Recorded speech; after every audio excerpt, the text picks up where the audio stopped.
اعوذ باللہ من الشیطان الرجیم بسم اللہ الرحمن الرحیم رب اشرح لی صدری ویسر لی امری واحلل عقدۃ من لسانی یفقهوا قولی اللہم اجعل القرآن ربیع قلبی ونور صدری وجلاء حزنی وذهاب همي وغمي يا رب لك الحمد كما ينبغي لجلال وجهك وعظيم سلطانك يا رب لك الحمد حمدا كثيرا طيبا مباركا فيه سبحان الله وبحمده سبحان الله العظيم سبحان الله وبحمده عدد خلقه ورضا نفسه وزینت عرشہ ومداد کلماتی۔ اللہ کا شکر ادا کرتے ہیں، اللہ کی تعریف بیان کرتے ہیں، اور ویسی ہی جیسے کہ اللہ تعالیٰ نے سکھائی، اور اتنی ہی جتنی کہ اللہ تعالیٰ کی تعریف کرنے کا حق ہے۔ ہم سورۃ الانبیاء کا آغاز کرنے جا رہے ہیں، اور اس موقع پر بھی اللہ کے بے پایاں فضل کا اعتراف کرتے ہیں اور اس کا شکر ادا کرتے ہیں کہ اللہ تعالیٰ نے ہمیں یہ توفیق عطا کی کہ ہم سورۃ الفاتحہ سے سورۃ الانبیاء تک کا مطالعہ کر رہے ہیں، اور سورۃ الانبیاء کو شروع کرنے جا رہے ہیں۔ سورۃ الانبیاء اپنے نام سے ہی اپنے مضمون کی وضاحت کر دیتی ہے۔ مکی سورہ ہے، اس کے 7 رکوع اور 112 آیات ہیں۔ سورہ توبہ کا مرکزی مضمون اس کا نام ہی ہے، یعنی کہ انبیاء کرام۔ تو سورۃ الانبیاء انبیاء کرام کی جماعت کو مجموعی طور پر بہت ہی بہترین اور جامع انداز میں بیان کرتی ہے۔ تو جیسا کہ اس کے نام سے اس کے مرکزی مضمون کی وضاحت ہو جاتی ہے، تو اس ضمن میں کچھ باتوں کو سمجھنا ضروری ہے۔ سب سے پہلی بات کہ انبیاء کرام یعنی کہ سورۃ الانبیاء میں تاریخ نبوت بیان کی گئی ہے۔ اب جیسا کہ ظاہر ہے کہ قرآن تاریخ کی کتاب تو نہیں ہے، لیکن اس میں تاریخ بیان کی جاتی ہے، اور ظاہر ہے کہ انبیاء کرام تاریخ ہیں، جس کو ایک ہسٹری کہا جاتا ہے۔ تو یوں سمجھ لیں کہ حضرت آدم علیہ السلام سے لے کر نبی صلی اللہ علیہ وسلم تک یہ جو تلک الرسل ہیں، یہ جو رسولوں کی، یہ جو انبیاء کرام کی جماعت ہے، خاص طور پر سورۃ الانبیاء ان انبیاء کرام کی جماعت کی تاریخ کے بارے میں قرآن میں ساری انسانیت کو یہ بتایا گیا ہے کہ یہ تھے ہمارے، یعنی اللہ تعالیٰ کہتا ہے یہ تھے میرے انبیاء کرام جنہیں میں نے تمہاری ہدایت کے لیے چن کر تمہاری ہدایت کے لیے مبعوث کیا تھا۔ تو اس تاریخ نبوت سے ہمیں یہ بات پتہ چل جانی چاہیے کہ انبیاء کرام کو کیوں چنا جاتا ہے اور کس لیے ان کو بھیجا جاتا ہے۔ تو تاریخ نبوت سے انبیاء کرام کا بیان اس لحاظ سے مطلوب ہے اور مقصود ہے کہ یہ بتا دیا جائے کہ نبوت آخر کیا چیز ہے۔ تو سورۃ الانبیاء میں نبوت کی وضاحت کی گئی ہے، اور ظاہر ہے کہ جب نبوت کی وضاحت کی جائے گی تو انبیاء کرام کی وضاحت کی جائے گی۔ یعنی صرف فلسفہ نہیں بتایا جا رہا، نظریہ نہیں بتایا جا رہا، عقیدہ نہیں بتایا جا رہا، بلکہ اس نبوت سے انبیاء کرام کا کردار بتایا جا رہا ہے۔ تو سورۃ الانبیاء کردار نبوت کی وضاحت کرتی ہے، اور اس کردار نبوت کے ساتھ ساتھ یہ سورۃ الانبیاء منصب نبوت کی وضاحت کرتی ہے کہ آخر ان انبیاء کرام کا منصب کیا تھا، یعنی انہیں کہاں پہنچایا گیا تھا۔ تو یوں سمجھ لیں کہ منصب نبوت کے بعد آپ جو یعنی جملہ لکھیں یا اس کو سمجھیں، تو اس منصب نبوت سے عظمت نبوت کی وضاحت کی گئی ہے کہ جنہیں ہم نے یعنی اپنی نبوت کے لیے، اپنے پیغام کو پہنچانے کے لیے چنا، ان کا منصب کیا تھا، ان کو کیا عظمت دی گئی تھی۔ اور تمام دنیائے انسانیت میں، انسانوں میں سے سب سے عظیم انبیاء کرام ہیں، ہے نا؟ اور کیوں؟ وجہ کیا ہے کہ اللہ تعالیٰ نے ان کو دعوت حق کے لیے چنا. تو اس عظمت نبوت سے دعوت نبوت کی وضاحت کی گئی، یعنی جو اس دعوت کو لوگوں تک پہنچانے کے لیے چنے گئے ان کی عظمت کیا تھی، اور پھر یہ کہ ان کی دعوت کیا تھی. اگر ان کو عظمت نہ دی جاتی تو پھر ان کی دعوت عظیم نہیں ہو سکتی تھی. ان کی دعوت کا مرتبہ کیا ہے، یہ ان انبیاء کرام کی عظمت اس بات کا تعین کرتی ہے کہ ان کی دعوت کتنی عظیم تھی. ٹھیک ہے، اور پھر اس کے ساتھ ساتھ اس دعوت سے، یعنی اب یہ کہ آپ سمجھ لیں کہ آپ دعوت نبوت پر آئے ہیں، اب اس دعوت کا کوئی مقصد ہے تو پھر مقصد نبوت کی وضاحت ہوتی ہے. اور اس مقصد نبوت کو آپ یعنی دعوت لکھ سکتے ہیں، مشن لکھ سکتے ہیں، یعنی جیسے مقصد لکھ سکتے ہیں کہ یعنی مقصد نبوت، دعوت نبوت، ان کو پھر کیا مشن سپرد کیا گیا. اب دعوت سب کو ایک ہی دی گئی، اس لیے جیسے یہ اسٹیپس اس لیے بتا رہی ہوں کہ جیسے سمجھ میں آتے چلے جائیں کہ پھر اس کے بعد یہ، اس کے بعد یہ، اور اس کے بعد یہ. ٹھیک ہے، تو دعوت تو سب کو ایک ہی دی گئی کہ انہوں نے ایک ہی دعوت دینی ہے. سب کی دعوت یکساں ہے، لیکن مشن ہر ایک کے مختلف سپرد کیا گیا ہے. اب آدم علیہ السلام کے ذمے یہ مشن نہیں تھا کہ بنی اسرائیل کو فرعون کی جو ہے وہ یعنی قید سے آزاد کرا جائے. یہ مشن حضرت موسیٰ علیہ السلام کے سپرد کیا گیا. تو آپ یوں دیکھیں تو پھر جیسے ہر نبی وہ جس دائرہ کار میں آتا ہے، جن حالات میں آتا ہے، جس قوم کے لیے آتا ہے، پھر اس کو اسی لحاظ سے اس کو وہ مشن سپرد کیا جاتا ہے. اچھا، اب جو یہ دعوت اور یہ جو مشن جو ہے وہ انبیاء کرام کو سپرد کیا گیا، اس سے کار نبوت کی وضاحت ہوتی ہے. اب یہی کار نبوت نا ان کا اپنا مشن ہے، یعنی ایک دعوت اور پھر مقصد. ٹھیک ہے، مشن کہ ان کو جو مشن سپرد کیا گیا اب انہوں نے اس کو انجام کیسے دیا ہے. اب یہ ہے کار نبوت، کیسے اس مقصد کو، اس مشن کو انہوں نے کس طریقے سے پورا کیا ہے. اچھا، اس مشن کو پورا کرنے کے لیے انہیں جو کردار دیا گیا، سورۃ الانبیاء کردار نبوت کی وضاحت کرتی ہے. اب حضرت موسیٰ علیہ السلام کا ایک الگ کردار ہے، اور آپ دیکھیں متصل ہے سورہ طٰہٰ سے، تو سورہ طٰہٰ میں ہم موسیٰ علیہ السلام کا کردار دیکھ رہے ہیں. ٹھیک ہے، اب یہاں پر یعنی موسیٰ علیہ السلام کے ساتھ ساتھ اب جتنے بھی، یا یوں سمجھ لیں سارے کے سارے ان انبیاء کرام کو، اور وہ کردار نبوت آپ لکھیں گے ضرور، لیکن آپ اس کے بریکٹ میں پھر لکھیں گے کہ اعلیٰ، پھر آپ اس کے ساتھ اجمل، اکمل، یعنی ان کو وہ کردار دیا جاتا ہے جو اس دعوت کے شایان شان ہے. یعنی اس سے پہلے میں نے عظمت نبوت دی نا، عظمت نبوت کردار نبوت سے علیحدہ چیز ہے، یاد رکھیے گا. ٹھیک ہے، یعنی ان کو عظمت دی گئی، ان کو عظیم بنایا گیا. سب سے زیادہ تمہاری یعنی انسانوں کے احترام اور تعظیم کے مستحق انبیاء کرامی ہیں.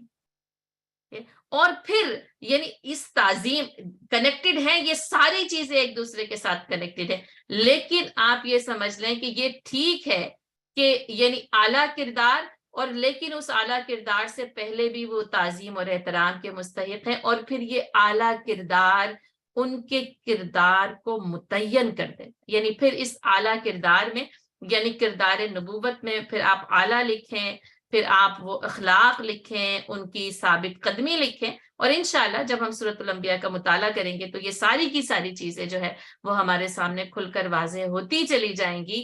تو یہ پتہ چلتا ہے کہ وہ کردار نبوت اور وہ کیسا اعلیٰ اور کس مقام پر جا کر پہنچتا ہے. یوں سمجھ لیں وہ انسانیت کی تکمیل ہے وہ کردار، اور جس کے لیے پھر اللہ تعالیٰ کہتے ہیں اسوۃ حسنہ. دو نبی ہیں جن کے لیے قرآن نے اسوۃ حسنہ کا لفظ استعمال کیا ہے، ایک حضرت ابراہیم علیہ السلام اور دوسرے رسول اللہ صلی اللہ علیہ وسلم۔ تو اس تاریخ نبوت سے آپ کردار نبوت تک پہنچتے ہیں، ٹھیک ہے۔ تو سورۃ الانبیاء انبیاء کرام کی حیثیت کا تعین کرتی ہے، انبیاء کرام کی دعوت کا تعین کرتی ہے، اور پھر اس حیثیت اور دعوت میں پوری کی پوری تاریخ نبوت کو عظمت نبوت، منصب نبوت، کار نبوت اور کردار نبوت کے ساتھ پیش کیا گیا ہے۔ یعنی اس کار نبوت میں آپ کو بتا دیا مقصد، آپ اس کے یعنی بریکٹ میں ذمہ داری بھی لکھ سکتی ہیں۔ میں نے اپنے سمجھنے کے لیے اس کو اسی طرح سمجھا کہ یعنی ان کو کیا ذمہ داری دی گئی ہے، اور پھر یہ کہ دعوت، یعنی جب دعوت نبوت آپ لکھیں گے تو وہ یکساں ہیں، وہ ایک جیسی ہے۔ اور لیکن جب آپ جو ہے وہ کار نبوت پر آئیں گے نا، تو پھر اس دعوت نبوت کے ساتھ ان کی مختلف قسم کی ذمہ داریاں، ان کی قوم کے حالات، اور جس بھی یعنی دور میں پھر وہ آتے ہیں، پھر ان کو مختلف قسم کے کام، مشن اور مقصد جو ہے وہ ان کے سپرد کیا جاتا ہے۔ اور سورۃ الانبیاء ایسے انبیاء کرام کے کردار کو ایسی خوبصورتی کے ساتھ بیان کرتی ہے نا، اور آپ دیکھیں کہ الحمدللہ کثیرہ کے اہل ایمان ہونے کی حیثیت سے انبیاء کرام کا ذکر، ان کا تذکرہ ہماری زندگیوں میں موجود رہتا ہے، لیکن آپ یہ دیکھیں گے کہ سورۃ الانبیاء کے نا یعنی فہم کے ساتھ جب مطالعہ ہوگا نا، تو یہ جو انسان ہیں جو ان پر ایمان رکھتے ہیں نا، ان کا تعلق، ان کا ربط، ان کی محبت، اور پھر میں اس کے آگے اس کو عشق کہوں، جنون کہوں، کہ انبیاء کرام کے ساتھ نا ایسا وہ یعنی مضبوط تعلق اور ربط استوار ہوتا ہے، اور پتہ چلتا ہے کہ اللہ تعالیٰ نے اپنے یہ جو منتخب بندوں کو چنا اور ان کے ذمے جو جو کچھ سپرد کیا، اور انہوں نے کس کس طریقے سے اللہ تعالیٰ کے ان احکامات کو، اس مقصد کو، اس مشن کو، اس ذمہ داری کو کس بہترین طریقے سے، احسن طریقے سے، اکمل طریقے سے انجام دیا ہے۔ تو یہ ہے سورۃ الانبیاء۔ اور اس سلسلے میں ایک اور بات جو کہ ظاہر ہے کہ ایک علمی بات ہے، یہ ساری باتیں بھی علمی باتیں ہی تھیں، تو ایک بات کیا ہے کہ ویسے قرآن میں 25 انبیاء کرام کا تذکرہ ناموں کے ساتھ آیا ہے۔ ایک بات، پہلی بات یہ ہے، پہلا جملہ یہ ہے، آپ یہ لکھیں گے۔ دوسری بات کیا ہے کہ 27 انبیاء کرام کا ذکر ناموں کے ساتھ ہے، لیکن 2 کی نبوت اختلافی ہے، 2 کی نبوت میں اختلاف پایا جاتا ہے۔ تو جو پہلا والا جملہ ہے نا، اس پر جمہور کا اتفاق ہے کہ 25 انبیاء کرام کا نام کے ساتھ ان کا تذکرہ ہے، ورنہ یہ کہ پھر جو حدیث میں الفاظ آتے ہیں 313 رسولوں کا یعنی کہ ذکر، اور 1,24,000 انبیاء کرام، تو ظاہر ہے اگر 1,24,000 انبیاء کرام کے نام ہوتے تو قرآن بس ناموں کی کتاب ہوتی، تو قرآن نہ ناموں کی کتاب، نہ تاریخ کی کتاب، لیکن وہ تاریخ نبوت بھی بیان کرتا ہے یعنی قرآن، اور نام نبوت بھی بیان کرتا ہے۔ اس میں انبیاء کرام کے نام ہیں، اور وہ بہت ایک خاص قسم کے پس منظر میں آئے ہیں، اور پھر وہ صرف اور صرف چند ہیں، یعنی کہ 25 ہیں، اور مجھے اور آپ کو یہ 25 آنے چاہیے۔ ہم سب کو یہ 25 نام حضرت آدم علیہ السلام سے لے کر نبی صلی اللہ علیہ وسلم تک جو کہ قرآن میں موجود ہیں، ہم سب کو یہ 25 نام آنے چاہیے، یاد ہونے چاہیے۔ تو اگر، اور ان میں سے اکثر آپ کو یاد ہے، لیکن بات وہی ہوتی ہے کہ جیسے 1 سے لے کر 25 تک، تو آپ سب نے یہ آپ کا ہوم ورک ہے کہ آپ نے ان کو یاد کرنا ہے، اپنی 25 یعنی انگلیوں کی پوروں پر بھی گننا ہے، اور آپ نے جو ہے وہ قلم اور کاغذ لے کر ان کو 1 2 3 4 تک کر 25 کے عدد تک ناموں کے ساتھ جو ہے وہ ان کو پہنچانا۔ سورۃ الانبیاء میں 16 انبیاء کرام کا ذکر نام کے ساتھ آیا، یہ اس لحاظ سے اتنی اہم ہے۔ تو اگر 16 دیکھیں تو 25 کا ذکر ہے، تو پھر کتنے باقی بچتے ہیں؟ اچھا 2 باتیں اور اس میں آگے لکھنی ہے، تو پھر اس کے بعد تعین ہوگا۔ تو 16 کا ذکر ناموں کے ساتھ آیا ہے، 17 اور 18 1 اور 2 اور ہیں جن کا ذکر نام کی تعین کے ساتھ نہیں آیا، لیکن اشارہ کیا گیا ہے۔ حضرت عیسیٰ علیہ السلام اور رسول اللہ صلی اللہ علیہ وسلم. تو 18 کا ذکر ہے، یعنی پھر ناموں کے ساتھ ہی آئے گا، لیکن 16 پورے باقاعدہ ناموں کے ساتھ ہے. یعنی یوں سمجھ لیں کہ نبی صلی اللہ علیہ وسلم کا جو ذکر ہے وہ محمد صلی اللہ علیہ وسلم کے ساتھ نہیں آیا ہے، لیکن آپ کا ذکر ہے. اچھا، اسی طرح نا یعنی عیسیٰ علیہ السلام کا ذکر بھی جو ہے نا آپ پڑھیں گے نا ایک بڑے خاص انداز کے ساتھ آیا ہے. تو نام نہیں آیا، لیکن یہ کہ ان کا ذکر جو ہے وہ آیا ہے. اور یوں سمجھ لیں کہ پھر وہ ابن مریم، تو ابن مریم تو پھر وہ عیسیٰ ابن مریم ہی ہے. تو یہاں پر 18 کا تذکرہ ہے. اب صرف اور صرف جو ہے وہ آپ کے پاس کتنے باقی بچتے ہیں؟ 5، 6 اور 7 باقی بچتے ہیں. تو یہیں سے 18 ہو جائیں گے اور صرف 7 ہوں گے جو کہ اس کے اندر ان کا ذکر نہیں آیا ہے. تو ہم سورۃ الانبیاء کے حوالے سے جو یہ ایکسرسائز کریں گے تو پھر ہم لکھیں گے کہ سورۃ الانبیاء میں 18 انبیاء کرام کا ذکر ان کے ناموں کے ساتھ آیا ہے، اور اس کے بعد میں ہم 7 ناموں کی لسٹ لکھیں گے جن کا ذکر اس سورۃ الانبیاء میں نہیں آیا ہے. آپ ابھی بھی کر سکتے ہیں، آپ کی مرضی ہے، لیکن میرا ارادہ یہ ہے کہ ہم اس کو کرتے جائیں گے اور پھر اس کے ساتھ جو نام آتے جائیں گے وہ ہم لکھتے جائیں گے، اور پھر جو نہیں آئیں گے تو سورۃ الانبیاء کے آخر میں جو ہے وہ ہم ان ناموں کو آپ کے سامنے میں بیان کر دوں گی. اس وقت بھی میرے سامنے موجود ہیں، لیکن میں انشاءاللہ آخر میں جو ہے وہ یہ کام کرنا چاہتی ہوں. تو بہرحال سورۃ الانبیاء انبیاء کرام کے ناموں کے ساتھ اور انبیاء کرام کے تذکرے کے ساتھ ایک انتہائی اعلیٰ خصوصیات کی حامل یہ سورہ ہے. اور یہ سورہ اس لحاظ سے بہت عظیم ہے، یعنی اس کی تاریخ، اس کا منصب، اور یعنی اس سورہ کا کردار اس لحاظ سے بہت زیادہ اہم ہے کہ اس میں انبیاء کرام کی تاریخ ان کے کردار کے ساتھ بہترین انداز میں بیان کی گئی ہے. سورۃ الانبیاء کا زمانہ نزول 9 یا 10 نبوی ہے، یعنی کہ مکی دور کا، کیونکہ مکی سورہ ہے تو مکی دور کا 9 یا 10 نبوی ہے. اور یہ 9 یا 10 نبوی میں سورۃ المومنون کے ساتھ نازل ہوئی ہے. حضرت عبداللہ بن مسعود رضی اللہ تعالیٰ عنہ فرماتے ہیں کہ سورہ کہف اور مریم اور طٰہٰ اور انبیاء، اب یہ چاروں کی چاروں آپ دیکھ لیں ایک ساتھ ہے نا، ترتیبی یعنی نزولی ترتیب میں بھی ایک ساتھ ہے، اور یعنی موجودہ ترتیب میں بھی ایک ساتھ ہے، اور نزولی ترتیب میں بھی ایک ساتھ ہے. تو کہا چاروں صورتیں نزول کے اعتبار سے ابتدائی صورتیں اور میری قدیم دولت اور کمائی ہیں جن کی میں ہمیشہ حفاظت کرتا ہوں.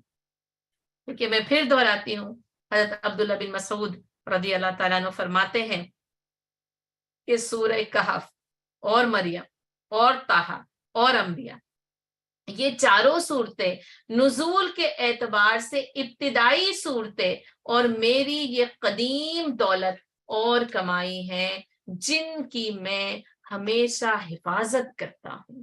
دیکھیں یعنی کس طریقے سے ان لوگوں کا جو قرآن کے ساتھ تعلق تھا کہ یہ میری قدیم دولت اور کمائی ہیں جن کی میں ہمیشہ حفاظت کرتا ہوں. کیونکہ وہ جو دولت اور کمائی اور اس کی حفاظت، اور ہم سب جانتے ہیں کہ کیسے اس کو کمایا جاتا ہے، کتنی مشکل سے کمایا جاتا ہے، اور پھر اس کی حفاظت کرنا، اس کو سینت کے رکھنا، اس کو اپنی ضرورتوں اور اپنے مشکل وقت کے لیے سنبھال کر رکھنا. تو ان کی کمائی تو یہ چاروں صورتیں کہتے ہیں میری قدیم دولت اور کمائی ہے جن کی میں ہمیشہ حفاظت کرتا ہوں. یہ امام قرطبی نے ان کے اس قول کو نقل کیا ہے. اس کے ساتھ ساتھ صحیح بخاری میں ہی جو ہے وہ حضرت عبداللہ سے مروی ہے کہ سورہ بنی اسرائیل، کہف، مریم، سورہ طٰہٰ اور سورہ انبیاء اتاق اول میں سے. یہ جو کہا نا قدیم ابتدائی دور، یہ اتاق اول. آپ کو پتہ ہے نا اتاق عتاقہ قدیم کو کہتے ہیں، اسی سے بیت العتیق ہے خانہ کعبہ جو کہ قدیم ہے. اچھا، عظیم کو بھی کہتے ہیں، پھر آزاد کو بھی کہتے ہیں. یعنی جب بیت العتیق کہا جاتا ہے تو کہا جاتا ہے وہ قدیم، وہ عظیم، اور وہ ہمیشہ سے آزاد رہا. تو یہاں پر اتاق اول کیا؟ وہی کہ ابتدائی دور کی، وہ قدیم اولین دور کی وہ صورتیں، اور یہی تلادی ہیں، یعنی کہ یہی قدیم دولت اور کمائی ہے، یعنی وہاں پر یہ قول اس انداز میں نقل کیا گیا ہے۔ تو اس سے ہمیں پھر ان چاروں صورتوں کی، اور آپ دیکھیں کہ پھر وہ 3 صورتوں کا ہم مطالعہ کر چکے ہیں اور اب ہم سورۃ الانبیاء کا مطالعہ کرنے جا رہے ہیں، تو اس سے اندازہ ہوتا ہے کہ یہ جو قدیم دولت اور کمائی ہو سکتا ہے، یعنی ہو سکتا ہے کہ اور ہے کہ یہ ہمارے لیے تو ابھی اس وقت اس حال میں جدید ہے، لیکن اللہ کرے کہ پھر جب یہ ہم ان کو پڑھ لیں تو یہ بھی ہماری جو ہے نا وہ دولت اور وہ کمائی بنے، اور جن کی ہم ہمیشہ حفاظت کریں۔ اور آپ یہ دیکھیں کہ یعنی ان صورتوں کی حفاظت سے مراد یعنی ان کا حفظ کرنا بھی ہوتا ہے، لیکن اس کے ساتھ ساتھ ان کے عمل پر مداومت بھی ہوتا ہے۔ اور سورۃ الانبیاء کی حفاظت کا تو خاص طور سے معاملہ یہ ہے کہ اگر سورۃ الانبیاء کی حفاظت کی جائے تو گویا کہ تاریخ نبوت کی حفاظت کی جا رہی ہے، گویا کہ کردار نبوت کی حفاظت کی جا رہی ہے، وہ جو اللہ تعالیٰ نے ان کو مقصد مشن سپرد کیا اس کی حفاظت کی جائے۔ تو دراصل پھر اگر انبیاء کرام کی دعوت کی حفاظت کی جائے تو دراصل یہی تو مطلوب ہے، اور امتوں کو یہی مشن سونپا جاتا ہے۔ اب جب آپ یعنی تاریخ نبوت دیکھیں گے اور کار نبوت دیکھیں گے تو اس کے ساتھ ساتھ یہ بھی دیکھیے گا کہ جو انبیاء کرام کی امتوں کو وہی مشن ان کے سپرد کیا جاتا ہے جو ان کے نبی کے سپرد کیا گیا ہوتا ہے۔ تو امت مسلمہ کے سپرد وہ مشن ہے جو کہ نبی صلی اللہ علیہ وسلم کے سپرد کیا گیا تھا، اور امت مسلمہ کی غفلت کا، اس کی کمزوریوں کا اور اس کی جہالت کا اور اس کی غلطیوں کا کیا کہنا، جب کہ اس کو اتنی نازک اور اہم ذمہ داری سونپی گئی۔ یہ کار نبوت جو انبیاء کرام کو سونپا جاتا ہے یہی ان انبیاء کرام کی امتوں کو بھی سونپا جاتا ہے۔ تو اس تاریخ نبوت سے اپنے دل کو روشن کرنے کے ساتھ ساتھ اس بات کو سمجھنا، اور یعنی اپنے دماغ کی وہ جو اولو الالباب ہیں، وہ جو اولی النہا ہیں، وہ جو اہل عقل ہیں، انہیں اپنے دماغ سے اس بات کو بھی سمجھنا چاہیے کہ یہ تاریخ نبوت دراصل امت کو اس بات کے لیے تیار کرنا ہے کہ اس کار نبوت کے لیے، اس نازک اور اہم ترین ذمہ داری کے لیے تیار ہو جاؤ، کیونکہ کار نبوت انبیاء کرام کی زندگیوں کے ختم ہو جانے سے ختم نہیں ہو جاتا۔ اور آپ دیکھیں حضرت آدم علیہ السلام سے لے کر نبی صلی اللہ علیہ وسلم یہ سلسلہ اسی طرح جاری کیا گیا، اور پھر نبی صلی اللہ علیہ وسلم کی زندگی میں یہ مشن مکمل ہوتا ہے۔ حضرت آدم علیہ السلام سے شروع ہونے والا کار نبوت نبی صلی اللہ علیہ وسلم تک عروج کو پہنچتا ہے اور اپنے کامل اور اکمل درجے میں مکمل ہو جاتا ہے، نافذ ہو جاتا ہے، اور اب امت مسلمہ کو یہ فریضہ سونپا گیا ہے کہ وہ اس کار نبوت کو قیامت تک یعنی اس دنیا کی آخری سانس تک لے کر چلتی رہے۔